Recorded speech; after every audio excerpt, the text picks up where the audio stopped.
اگر یہ دیکھنا چاہتے ہیں کہ دنیا آپ کے بغیر کیسی ہے تو بس یہ دیکھ لیں کہ جو لوگ مر گئے ہیں ان کے بغیر دنیا کیسی ہے۔ جو پانی سے نہاتے ہیں وہ کپڑے بدلتے ہیں، جو پسینے میں نہاتے ہیں وہ تقدیر بدلتے ہیں، جو خون سے نہاتے ہیں وہ تاریخ بدلتے ہیں۔ خاندانی لوگوں کا وقت بدلتا ہے، معیار نہیں، بد نسلوں کی قسمت بدلتی ہے، اوقات نہیں۔ اپنے اندر پرندے کی طرح عاجزی پیدا کرو جو آسمانوں کی بلندیوں کو چھو کر بھی گردن جھکا کر رکھتا ہے۔ اللہ تعالیٰ کو عاجزی بہت پسند ہے۔ دل دکھانے والے کو کیا پتا سہنے والا کس اذیت سے گزرتا ہے۔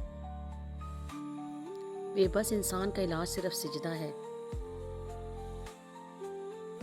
جو آپ کی برابری کرتا ہے کرنے دے، کیونکہ برائی وہی کرتا ہے جو آپ کی برابری نہیں کر سکتا۔ بڑی عجیب ہے یہ دنیا، یہاں جھوٹ بولنے والے سے نہیں، سچ بولنے والے سے رشتے ٹوٹ جاتے ہیں۔ منافقت سے بہتر ہے کہ تم کافر مر جاؤ، کیونکہ جہنم میں کافروں کا درجہ منافق سے بہتر ہے۔